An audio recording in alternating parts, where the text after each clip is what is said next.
N, capital P. Ooh, what's that doing there? That's sort of in the wrong place. You naughty thing. I became interested in typography because when I was an undergraduate many years ago at the university where I was studying, the librarian of the university acquired a cast iron Columbian press. So that's how it started. Later on, I was able to acquire a small press of my own. This was back in Brisbane, in Queensland, where I came from. But I had to leave all that behind when I came over to England.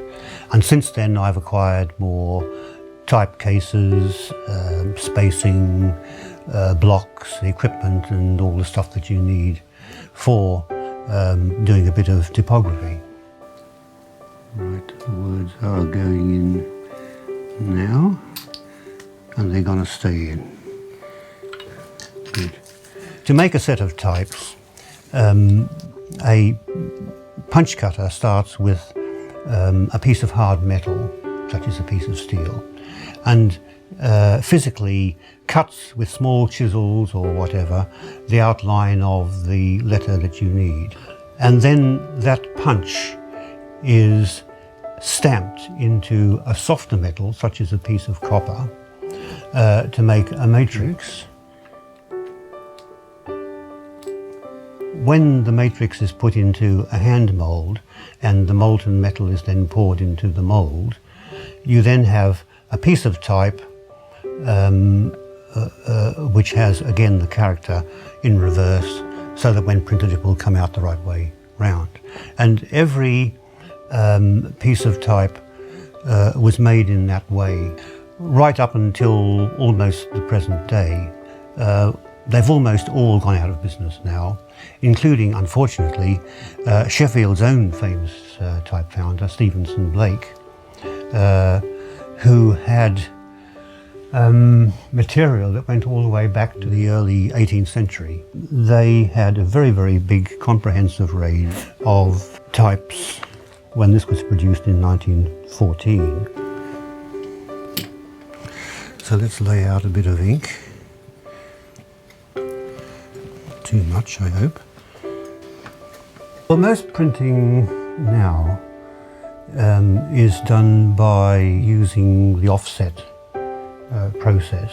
A layer of ink is deposited on top of the paper, and although it can appear to be quite sharp, it lacks the sort of quality of impression that one gets using foundry types. The big difference, I think, comes in the careful inking of the types and the fact that you can adjust your press so that you can get just the amount of impression into the paper that you need. Too much impression into the paper doesn't look very good, and particularly if you are then going to use the other side of the paper to back it up with the corresponding page on that side. Let's hope we get a good impression.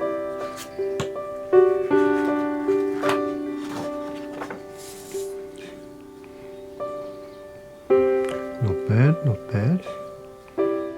It does seem that there has been a certain revival of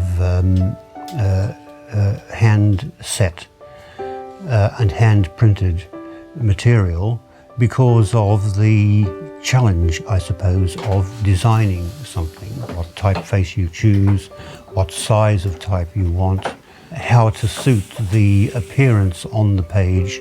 So there is a certain aesthetic quality to it.